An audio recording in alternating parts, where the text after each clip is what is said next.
The phones and Maggie in Queens, New York. Hi. Hi, Tom. How are you? I'm well, thanks, Maggie. Thank you Good. for calling us tonight. My pleasure. My question is this. Saying that your daughter had two parents, why didn't you give her up earlier to those two parents? Well, you have to remember the process of law. The problem is the biological mother said that there was another man who was the biological father. And you have to go through the courts of law to confirm who is the real father. By then, Jesse was 11 months old when the courts made the decision. And it was too late. It was too late to give Jesse, to just hand her over to a perfect stranger. And we could never do that. I don't think any parent could do that. And hadn't the biological mother, the blood mother, put Jesse up for adoption? She had put her up for adoption. Her rights were terminated. And there was no way that she was going to get Jesse back. You see, the problem we have here is what people sometimes forget in America, and I guess in the world, is that when you make a choice, when you make a choice and you give your word and you give your bond, then the choice is made. We're past. You can't go back on that. You can't go back on your word or your bond. That's not fair. And that's, of course, why we have legal systems. But you know, once you make a decision, you have to have the strength and the courage to live with that decision. And Mom didn't have that. And that got in the way not only of everybody else, but it got in the way of her daughter. Right. And when they do make a decision, and if they do change it, the courts need to be prepared to handle that situation the fallout. If that happens, Yeah. instead of waiting 11 months to have that situation work itself out when it doesn't work itself out. Maggie, how else can we help you tonight?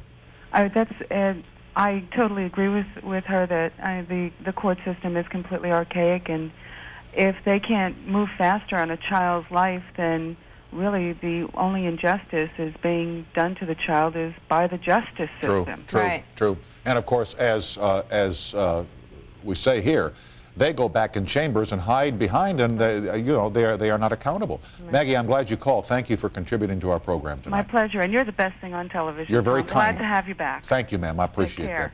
You brought your adopted boy, your boy here, Casey, tonight. Yeah. Are you worried that lightning could strike twice?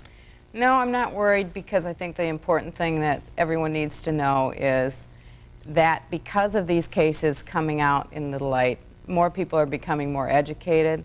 They're becoming more aware. The judges are starting to realize some of their actions. Mm-hmm. The attorneys are getting a little more educated in what they're doing as far as adoption.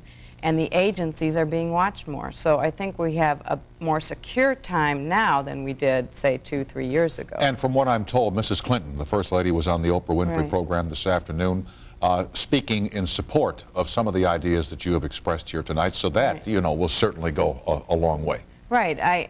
I would like to make sure that stuff is actually put into process, that we do something about these children. To Lisa in Shrewsbury, Massachusetts. Hello. Hi. Hello. I wanted to tell you that I really enjoy your show. Thank you. And my question is... You sound like you're very young, Lisa. I am 24. You are very young. Thanks for watching. Say hi to Robby. Hi. My Hi. question for you is that in the case of baby Richard, where news reports indicated that his biological father had been fighting for him since he was about 2 months old, what do you think should have been done in that case there, in that instance? Well, I think what should have happened is the judge should have called all the parties into the chambers. They should have done the problem in that situation was a baby is in jeopardy between 0 and 6 months of having blood tests done. So you run into some real difficulty as how much you're going to put that child into jeopardy. Are you going to risk something happening to that child? But if the birth mother hadn't said that the baby had died and named the right birth father, we wouldn't have gotten into that. But you need to pull him into judges' chambers and work it out.